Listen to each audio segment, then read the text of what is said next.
ദൈവതിരുനാമത്തിന് മഹത്വമുണ്ടാകട്ടെ. ദൈവത്തിൻ്റെ ഉദ്ദേശം ഒരാളുടെ ജീവിതത്തിൽ നടപ്പാകണമെങ്കിൽ ആ വ്യക്തി ദൈവം ആഗ്രഹിക്കുന്ന നിലവാരത്തിൽ ജീവിക്കുകയും എടുക്കുന്ന തീരുമാനങ്ങൾ ശരിയായതും ആയിരിക്കേണ്ടതായിട്ടുണ്ട്.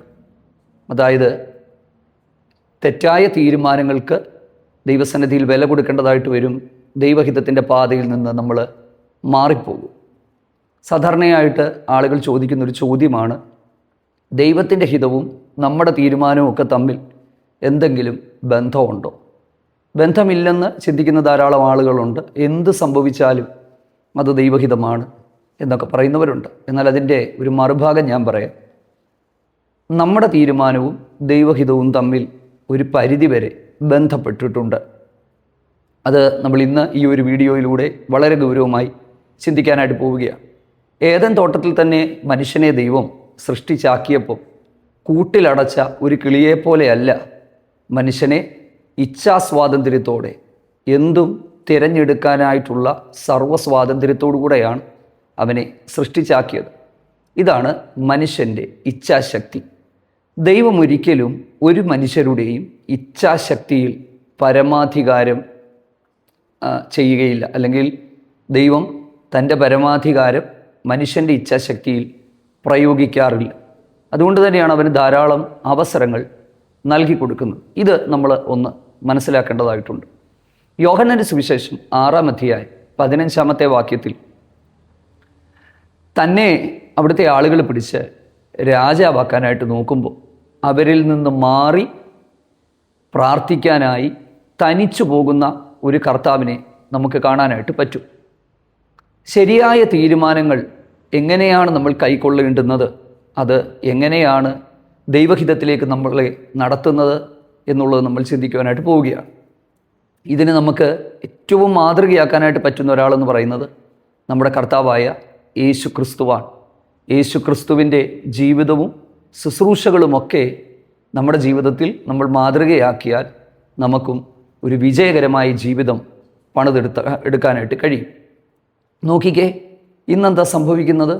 ഇന്ന് നമ്മൾ ചുറ്റുപാട് നോക്കുമ്പോൾ യേശുവിനെ രാജാവാക്കാൻ ശ്രമിച്ചപ്പം ആ സ്ഥാനം ഒഴിഞ്ഞുകൊണ്ട് അല്ലെങ്കിൽ വേണ്ട എന്ന് വെച്ചുകൊണ്ട് രാജാവാക്കാൻ ആൾക്കാർ വന്നു എന്ന് എഴുതിയിട്ടില്ല, രാജാവാക്കാൻ ഭാവിക്കുന്നു എന്നാണ് യേശു മനസ്സിലാക്കിയെന്നാണ്.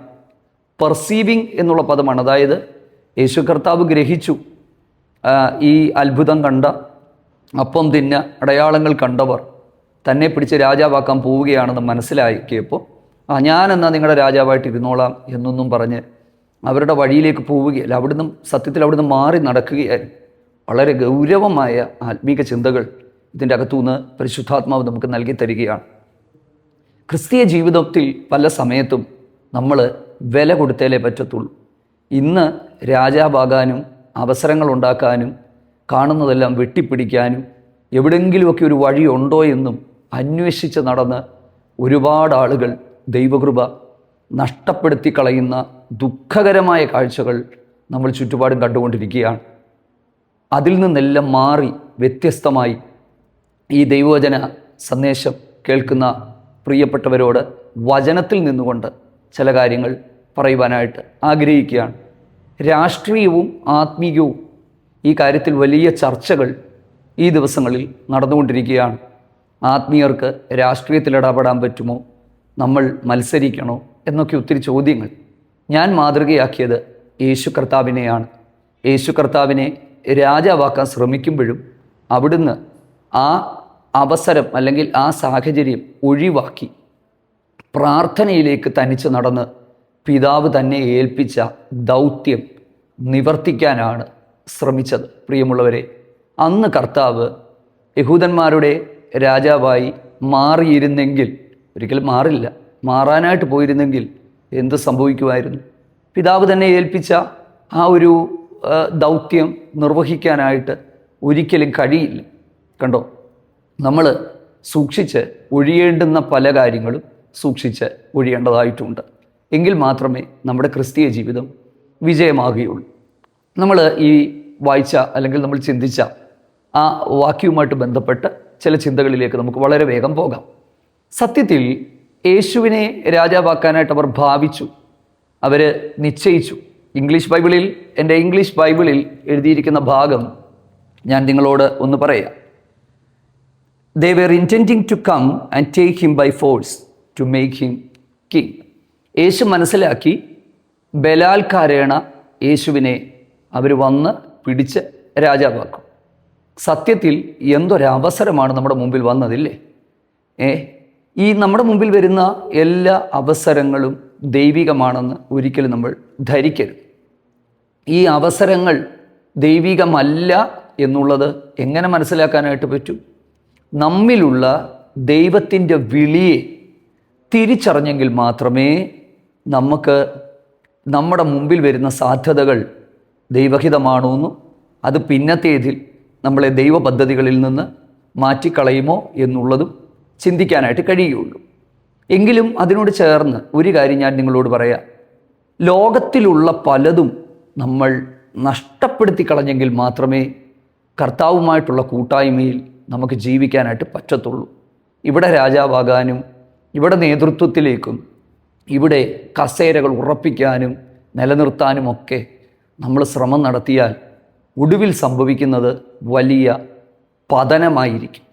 ഇന്ന് ലോകരാജാക്കന്മാരുമായി ചങ്ങാത്തം കൂടാനും ചേർന്ന് നിൽക്കാനുമൊക്കെ ഓടുന്ന മതനേതാക്കന്മാർ എല്ലാ സമൂഹങ്ങളിലും നമ്മൾ കണ്ടുകൊണ്ടിരിക്കുകയാണ് ഇല്ലേ? ഒരിക്കൽ യേശു മാത്രം മതി, ഒരിക്കൽ കർത്താവ് മാത്രം മതി എന്നൊക്കെ പറഞ്ഞ് ഇറങ്ങിത്തിരിച്ചവർ ഇന്ന് ലോകത്തിൻ്റെ ചക്രവർത്തിമാരുമായി ഭരണാധികാരികളുമായി ചങ്ങാത്തം കൂടാനും വോട്ട് ബാങ്കുകളാകാനും ഒക്കെ ശ്രമിക്കുകയാണ്. ചങ്ങാത്തം കൂടണ്ടെന്നോ പിണങ്ങണമെന്നോ അവർക്ക് വേണ്ടി പ്രാർത്ഥിക്കേണ്ടെന്നോ സ്നേഹിതരായി വെക്കേണ്ടെന്നോ ഒന്നും ഞാൻ പറഞ്ഞിട്ടില്ല. നമുക്കൊക്കെ ധാരാളം രാഷ്ട്രീയ സ്നേഹിതന്മാരുണ്ട്. പക്ഷേ ഇതിനെല്ലാം ഒരു അതിരുണ്ടാകണം, അതിർവരമ്പ് നമുക്കുണ്ടാകണം. യേശു കർത്താവ് ചെയ്തിട്ടില്ലാത്ത, അപ്പോസ്തോലന്മാർ ചെയ്തിട്ടില്ലാത്ത, ദൈവസഭ അല്ലെങ്കിൽ സഭയുടെ ചരിത്രത്തിൽ കണ്ടിട്ടില്ലാത്ത, ചെയ്തിട്ടില്ലാത്ത ഇത്തരത്തിലുള്ള കാര്യങ്ങളിലേക്ക് നമ്മൾ ഈ അന്ത്യനാളുകളിൽ പോകരുത്. വെളിപ്പാട് പുസ്തകം 17-18 അധ്യായങ്ങളിലേക്കൊക്കെ നമ്മൾ വരുമ്പോൾ അവിടെ ഒരു സ്ത്രീയെ നമുക്ക് കാണാനായിട്ട് പറ്റും. മർമ്മം മഹദിയാം ബാബിലോൺ. ഈ സ്ത്രീയെക്കുറിച്ച് എന്താണ് എഴുതിയിരിക്കുന്നതെന്ന് അറിയാമോ?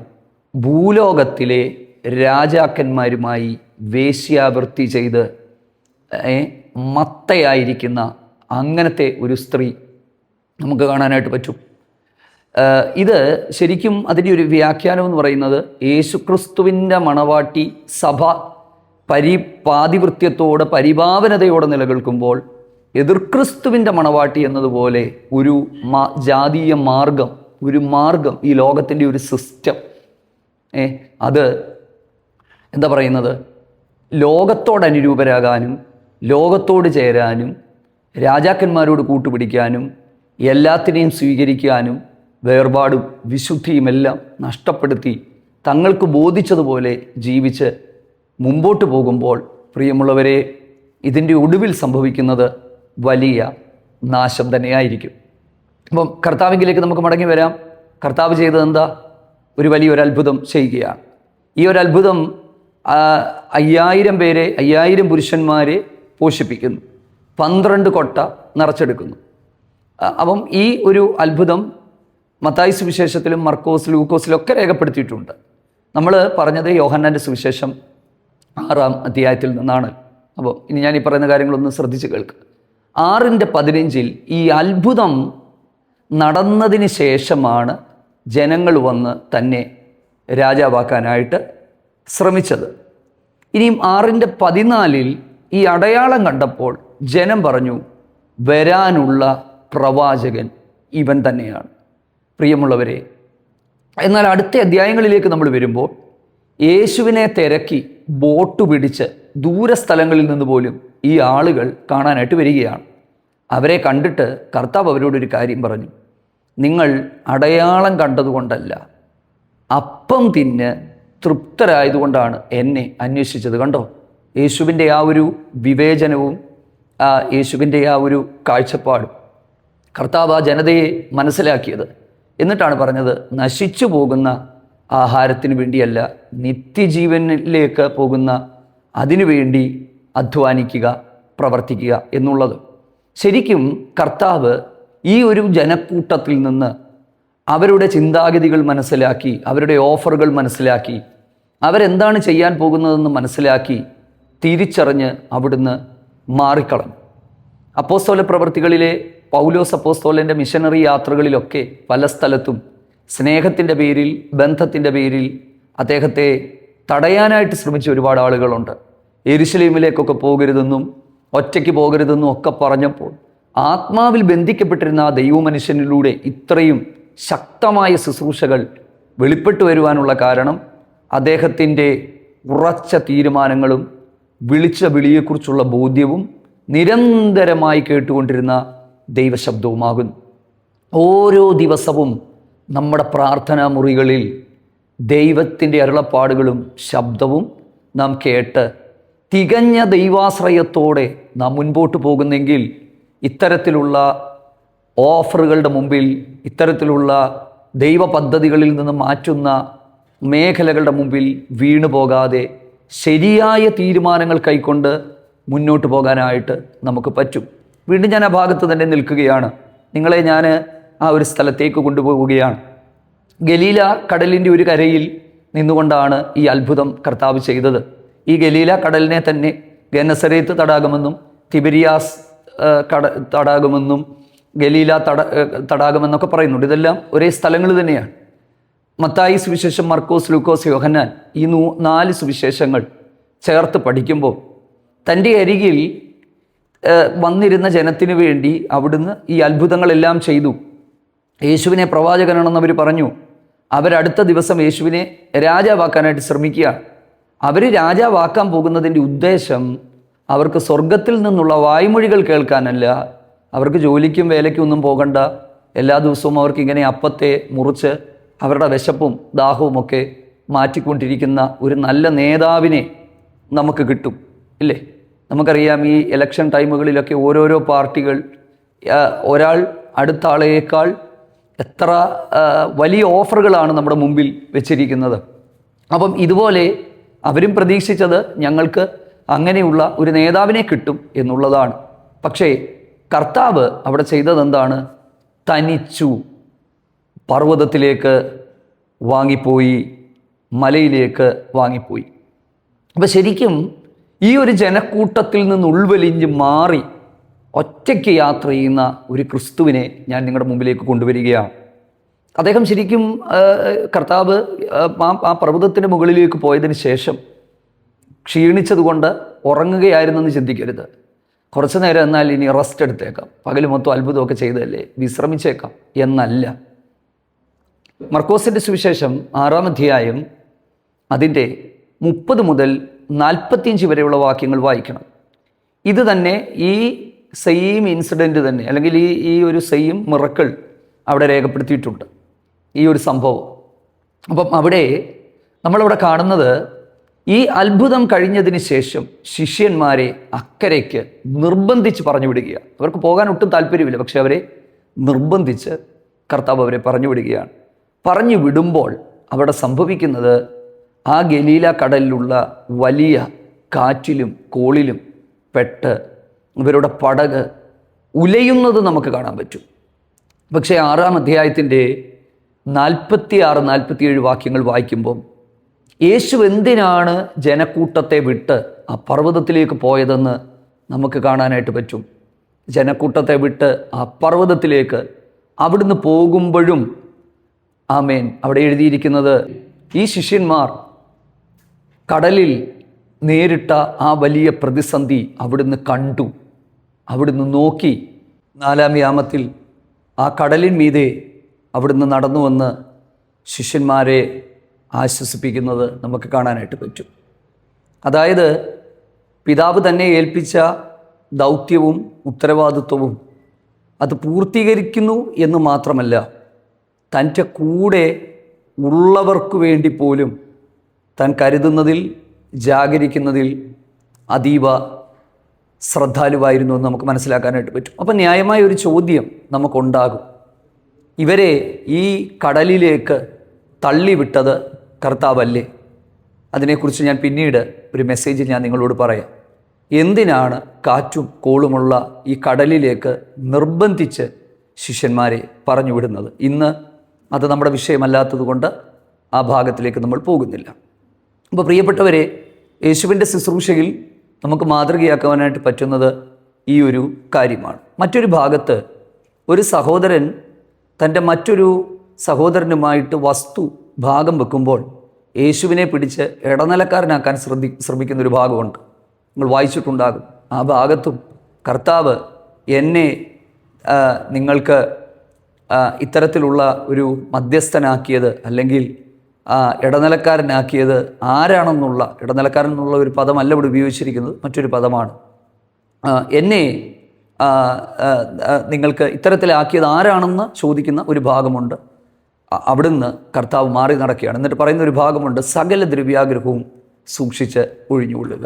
അപ്പോൾ പ്രിയപ്പെട്ടവരെ, നമ്മൾ ദൈവഹിതത്തിൻ്റെ പാതകളിൽ നമ്മൾ യാത്ര ചെയ്ത് മുൻപോട്ട് പോകണമെങ്കിൽ നമ്മുടെ തീരുമാനങ്ങൾ എത്രത്തോളം ശരിയായിട്ടുള്ളതാകണം എന്നുള്ളതാണ്. അതായത് എങ്ങനെയും ജീവിച്ചിട്ട് ദൈവഹിതം നടന്നുകൊള്ളട്ടെ എന്ന് പറഞ്ഞാൽ ഒരിക്കലും നടക്കുന്നതല്ല ദൈവഹിതം. ഒന്ന്, ദൈവത്തിൻ്റെ വിളിയെക്കുറിച്ച് നമ്മൾ ബോധ്യമുള്ളവരാകുക. രണ്ട്, നമ്മുടെ മുമ്പിൽ കടന്നു വരുന്ന ഓരോ സാഹചര്യങ്ങളും ഓരോ ഓഫറുകളും നമ്മളെടുക്കുന്ന ഓരോ ചുവടുകളും ദൈവികമാണോ, അത് ദൈവനാമ മഹത്വത്തിനാണോ കാരണമായി തീരുന്നത്? നമ്മളെ അയച്ചത് അതിനാണോ? നമ്മളെ വിളിച്ചത് അതിനാണോ? എന്നെ വിളിച്ചത് അതിനാണോ? നിങ്ങളെ വിളിച്ചത് അതിനാണോ എന്ന് വിളിയെക്കുറിച്ച് ബോധ്യമുള്ളവരായി മാറും. ഇന്ന് നമ്മൾ ചുറ്റുപാട് നോക്കിയാൽ ഈ വിളിയെക്കുറിച്ചൊന്നും ഒരു ബോധ്യവുമില്ലാതെ തങ്ങൾക്ക് തോന്നിയതുപോലെ ലോകത്തിൻ്റെ മറ്റ് വഴികളിലേക്ക് പോകുന്ന ധാരാളം ആളുകളെ നമുക്ക് കാണാനായിട്ട് പറ്റും. ലോക മനുഷ്യർ പോലും അവരോട് ചോദിച്ചു തുടങ്ങി, നിങ്ങളെ ഇതിനാണോ വിളിച്ചത്? നിങ്ങൾ ദൈവവചനം പ്രസംഗിക്കാനല്ലേ നിങ്ങളെ വിളിച്ചത് എന്നൊക്കെ ആൾക്കാർ പോലും, ലോകത്തിലെ മനുഷ്യർ പോലും ചോദിച്ചു തുടങ്ങിയിരിക്കുകയാണ്. അപ്പം വിളിയെക്കുറിച്ച് ബോധ്യമുള്ളവരാകുക, പ്രാർത്ഥനയിലേക്ക് മാറുക, ഒറ്റയ്ക്കുള്ള സമയങ്ങൾ ദൈവസന്നിധിയിൽ ചെലവഴിക്കുക, നമ്മളെ വിളിച്ചിറക്കിയവൻ്റെ ഹിതവും ഉദ്ദേശവും നിവർത്തിക്കപ്പെടുവാനായി നമ്മളെ തന്നെ ദൈവകരങ്ങളിലേക്ക് ഏൽപ്പിച്ചു കൊടുക്കുക എന്നുള്ളതാണ്. ഈ ദിവസങ്ങളിലൊക്കെ ദൈവജന ശുശ്രൂഷയിൽ മനസ്സ് പുതുക്കി രൂപാന്തരപ്പെട്ട് ദൈവഹിതം തിരിച്ചറിഞ്ഞ് എങ്ങനെയാണ് മുൻപോട്ട് പോകാനായിട്ട് കഴിയുന്നത് എന്നുള്ളത് പരിശുദ്ധാത്മാവ് നമുക്ക് വെളിപ്പെടുത്തി തരട്ടെ. ഈ സന്ദേശം നിങ്ങൾക്ക് അനുഗ്രഹമായി തീർന്നു എന്ന് വിശ്വസിക്കുന്നു. God bless you.